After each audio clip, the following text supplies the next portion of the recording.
with everything, one of the things you guys have heard us say before, we encourage you guys not to believe what we're saying, to take and challenge stuff.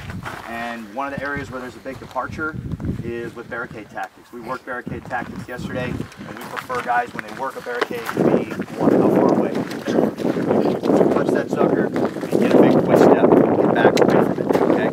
We talk about why, we explain why, but seldom do we have a setup on the range where we've got vehicles out like this, we've got cover, we've got barricades, and we can actually truly demonstrate to you guys exactly why and what it is that we're talking about. Remember that things barricade is not a bench rest. We told you guys a bunch of reasons why. We're going to demonstrate it right now. So if you look out here, what we have set up, we've got a target that is set up on the opposite side of the hood of the vehicle. And we have that target positioned at a height of a bad guy. If he was on the other side, he was using the front end of the vehicle for cover, and he was in a kneeling position or a squatting position, he might even be bracing his hands and his forearms against the front of the vehicle, okay? And what I want to show you guys is when we obviously know if rounds hit you directly, if they're direct fire on you, they're obviously going to hit you. But I want to show you the effects of indirect fire in relation to distance away from the vehicle. So JT, if you had to call that, what would you say that target's about 18, 24 inches away from the vehicle? Yep. Okay, so about 18, 24 inches away from the vehicle. Check your eyes, check your ears, guys.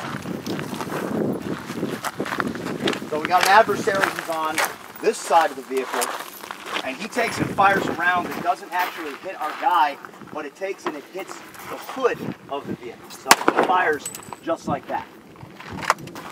Everybody step up here. Take a look at what happened. The angle of incidence with the hood of the vehicle was such that it was not close to perpendicular. The round didn't penetrate the hood of the vehicle. It did what? It caught in it and it skipped right off the top of the hood of the vehicle.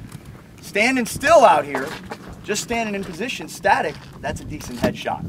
I wasn't even trying to make that. But who thinks that people flinch in gunfights and shoot low in gunfights? So by positioning yourself at this interval and using this vehicle just like this, as a brace, as cover, as support, you wound up taking a round right between the eyeballs. Scary? Let's keep the target at exactly the same height. Exactly the same height, and all we're going to do is we're going to move it back to the distance where we took a step, and then we took arms interval, that big boy step, all right? So PF, go ahead and take and just get, all right, there we go. PF's got the point. Go ahead, set it up, move that target back to that line. There we go. Target's in the same position. Mitch, I'm at about the same distance, correct? Yeah. Same spot? Okay, guys, I'm going to aim not for that divot, but I'm going to aim for roughly the same spot on the hood. Okay? So, weapon was out. I was down here. Again, I was using that as cover. I aimed. Where's the shot? Over his head. Over his head. Over his head. It's just geometry, guys. It's simple geometry. That thing skipped, and it took, and it went right up and over the top. This is the reason why. Just keep in mind, guys, any technique, any tactic works against what? Paper targets or a compliant adversary. It's the minute that we actually have somebody who's real out there that we're taking and getting shot against that it suddenly goes sideways. So you want to rush up to this thing, you want to suck up to it, all the bad things are going to happen. I can't expose first. I got to take and I got to get my weapon mounted after I come around. I have to dismount my weapon before I pop back around. I'm going to take fragmentation off the top, and as you guys saw right there, taking one in the eyeballs versus one soaring completely over the top of your head. Cool? Questions? Anything?